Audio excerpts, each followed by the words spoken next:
কুষ্টিয়ার ভেড়ামারায় হজরত ঘোড়ে শাহ মাজারে মাদক বিরোধী অভিযান পরিচালনা করতে গিয়ে ফকিরদের তোপের মুখে পড়েন ভেড়ামারা উপজেলা সহকারী কমিশনার আনোয়ার হোসেন সহ আইন শৃঙ্খলা রক্ষাকারী বাহিনীর সদস্যরা। সেই সঙ্গে লাঞ্ছিত হওয়ার ঘটনা ঘটেছে। অবস্থা বেগতিক হওয়ায় অভিযান শেষ না করেই সেখান থেকে চলে আসতে বাধ্য হন তারা।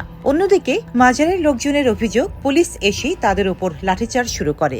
এতে ক্ষিপ্ত হয়ে মাজারের লোকজন তাদের উপর চড়াও হন। আর পুলিশ সাথে এবার পুলিশের ওখান প্রথম থেকে শুরু করলে কি গাঁজা সাধারণত সাধারণত খাবেই, কেউ ঠাতে পারবে না। তো তার এই খাওয়া গাঁজা আমি বাসি ভাঙা শুরু করলো ওখান থেকে। রোববার 20 এপ্রিল দুপুরে ভেড়ামারার সাতবাড়িয়া বৃত্তিপাড়া এলাকায় ঘোড়ে শাহের মাজারে এ ঘটনা ঘটে। এ প্রসঙ্গে ভেড়ামারা থানার ওসি শহীদুল ইসলাম বলেন, মাদক বিরোধী অভিযানে গিয়ে বাধার মুখে পড়েন এসিল্যান্ড সহ আইন শৃঙ্খলা রক্ষাকারী বাহিনীর সদস্যরা। মাজারের লোকজনদের বাধার মুখে ফিরে আসেন তারা। বিষয়টি তদন্ত করে ব্যবস্থা নেওয়া হবে।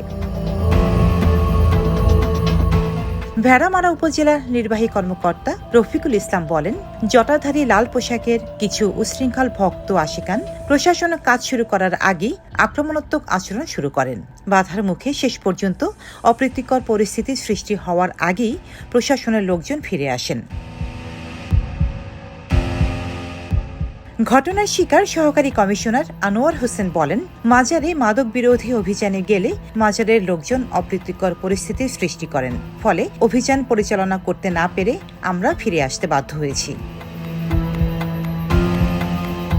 তিনি আরো বলেন, কারা এই উশৃঙ্খল পরিস্থিতির সৃষ্টি করেছেন তদন্ত সাপেক্ষে তা বলা যাবে। কুষ্টিয়ার জেলা প্রশাসক মোহাম্মদ তৌফিকুর রহমান বলেন, শুনেছি ওয়েসিল্যান্ড সেখানে গিয়েছিলেন। ওই জায়গায় গাঁজা সেবনের অভিযোগ ছিল। এ ঘটনায় আমরা রেগুলার মামলার প্রস্তুতি নিচ্ছি। রোজিনা রোজি, দেশকাল নিউজ।